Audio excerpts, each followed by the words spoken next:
मणिपुर में इतने महीनों से हिंसा हो रही है, लेकिन देश का मीडिया अपनी आंखों में पट्टी बांध के बैठा है। बस उन्हें राजनीतिक डिबेट और सीमा हैदर जैसे मुद्दों पर बहस करके बाकी जनता को गुमराह करना है। लेकिन मणिपुर में इतनी खौफनाक हिंसा होने के बाद भी एक बार भी मीडिया उस बारे में बात करने को राजी नहीं है, जैसे कि मणिपुर देश का हिस्सा है ही नहीं। मणिपुर की हिंसा को अगर हम समझने की कोशिश करें तो उससे पहले मणिपुर के बारे में हमें कुछ बातें जाननी होंगी।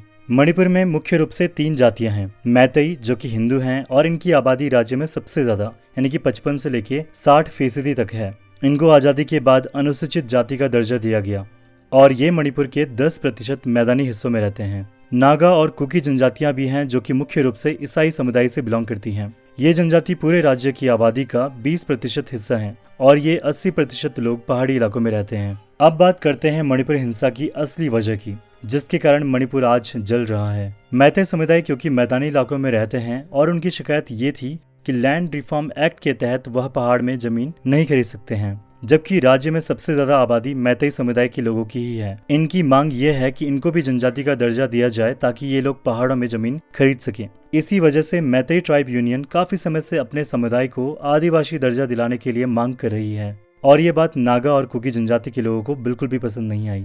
19 अप्रैल को जब यह मामला हाईकोर्ट पहुंचा तो मणिपुर हाईकोर्ट ने सरकार से कहा कि वो 10 साल से जनजातीय मामलों की सिफारिश पेश करेगा और इस सिफारिश में मैतेई समुदाय को जमीन देने का दर्जा दिया गया है, जिसके बाद कुकी समाज के द्वारा इसका विरोध किया गया। हाईकोर्ट में इस आदेश की वजह से सुप्रीम कोर्ट में भी इस बात को चुनौती दी गई। कुकी समाज का कहना है कि मैतेई समाज के लोगों को राज्य में नौकरियों में सबसे पहले मौका दिया जाता है और राज्य में 40 से 60 विधायक मैतेई समाज से ही चुने जाते हैं। ऐसे में इन लोगों को अगर जनजाति का दर्जा दिया गया तो ये लोग पहाड़ में जमीन लेंगे और कुकी समाज की सीमाओं के पार चला जाएगा। इसी को लेकर 3 मई को रैली निकाली गई और देखते ही देखते रैली हिंसा में बदल गई। कुकी समाज के लोगों ने मैते समाज के लोगों पर हमला किया, जिसके बाद मैते लोगों ने भी कुकी समाज के लोगों को निशाना बनाया। चर्चों में आग लग गई। 2000 से ज्यादा कुकी लोगों के घरों को निशाना बनाया गया। इसके बाद मैतेई लोगों के घरों पर भी हमला हुआ। लोग रातों रात अपने घर छोड़ने पर मजबूर हो गए। लोगों को रातों रात अपना घर भी छोड़ना पड़ा, लेकिन कई बच्चे तो पानी में बह गए। पिछले कुछ महीनों से फैली इस हिंसा में अब तक 150 से भी ज्यादा लोगों की मौत हो गई। 5000 से भी ज्यादा लोगों के घर जल चुके हैं। 7000 से ज्यादा लोग गिरफ्तार किए जा चुके हैं और राज्य में 6000 से ज्यादा ऐसी हिंसाओं की वारदात सामने भी आई है। 60,000 से भी ज्यादा लोग राहत शिविरों में रहने को मजबूर हैं। देखते ही देखते इस लड़ाई ने अब धार्मिक रंग ले लिया है। मंदिर और चर्चों में भी हमले हो रहे हैं। अब हालात ऐसे हो चुके हैं कि ये दोनों समुदाय एक दूसरे के दुश्मन बन चुके हैं। न कुकी लोग मैतेई के इलाकों में रह पा रहे हैं और न मैतेई लोग कुकी लोगों के इलाकों में रह पा रहे हैं। सभी लोगों का सरकार और प्रशासन से भरोसा उठ चुका है। उनको लग रहा है कि अपनी सुरक्षा खुद करनी पड़ेगी और इस वजह से वहाँ के लोग अपनों को बचाने के लिए खुद हिंसा पर आ चुके हैं। हालात बहुत बिगड़ते जा रहे हैं। इन हालातों की वजह से मणिपुर में पिछले 3 महीनों से बुरे हाल हैं। केंद्र सरकार और राज्य सरकार दोनों बीजेपी की है, लेकिन किसी का भी इस विषय पर ध्यान ही नहीं है।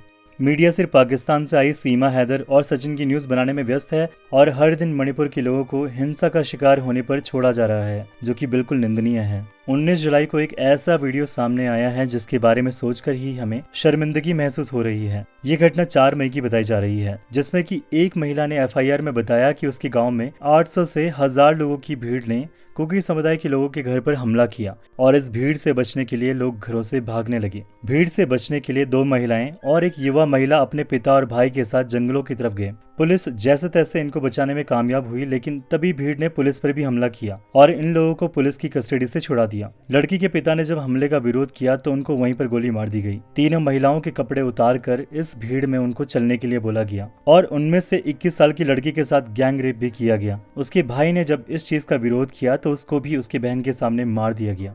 ये सब होने के बाद जब ये वीडियो वायरल हुआ तो सिर्फ एक गिरफ्तारी हुई, जबकि 3 महिलाओं को बिना कपड़ों की भीड़ के साथ घुमाया गया। 21 साल की लड़की के साथ गैंग रेप भी हुआ और उसके पिता और भाई की हत्या उसके सामने ही हुई। ये सब होने के बाद पुलिस प्रशासन पर एक बहुत बड़ा सवाल उठता है। वहाँ के CM को जब एक पत्रकार ने इस वीडियो के बारे में पूछा तो उन्होंने कहा कि यार ये वीडियो तो जब सामने आया है तभी तो आप प्रश्न पूछ रही हैं, ऐसे तो बहुत सारे वीडियोस हैं। उनका ये बयान सुनने के बाद राज्य के सभी लोग इनके इस्तीफे की मांग कर रहे हैं, लेकिन इतना समय गुजरने के बाद अभी भी कोई एक्शन केंद्र सरकार और राज्य सरकार के द्वारा नहीं लिया गया है। उत्तराखंड जैसे राज्य में रातों रात बीजेपी की सरकार ने जहां मंत्री बदल दिए और किसी ने कुछ कहा भी नहीं, तो मणिपुर में ऐसा क्यों नहीं हो सकता? वहां पर अगर उनके सीएम के द्वारा हालात नहीं संभल रहे हैं तो राष्ट्रपति शासन लगा देना चाहिए या फिर मंत्री को इस्तीफा दे देना चाहिए था। जम्मू कश्मीर जैसे राज्य में इतनी हिंसा के बाद जब सरकार इतनी अच्छी तरह से वहां पे सब कुछ रोक पाई, तो फिर मणिपुर में ये सब क्यों नहीं? यही सबसे बड़ा प्रश्न है जो कि सबके मन में है। मणिपुर के सभी लोगों के साथ हम खड़े हैं। मणिपुर हमारे देश का हिस्सा है और हमारी बहनों के साथ जो घटनाएं हो रही हैं उन सब की हम कड़ी निंदा करते हैं और हमेशा हम सब उनके साथ हैं। आप सब भी आगे आइए और मणिपुर के इस बुरे वक्त में उनके साथ जुड़िए। आप ये वीडियो सभी तक पहुंचाइए और मणिपुर की सच्चाई सबके सामने लाइए। मैं मणिपुर के सभी लोगों से कहना चाहता हूँ कि हम सब देशवासी आपके साथ हैं। जय हिंद, जय भारत।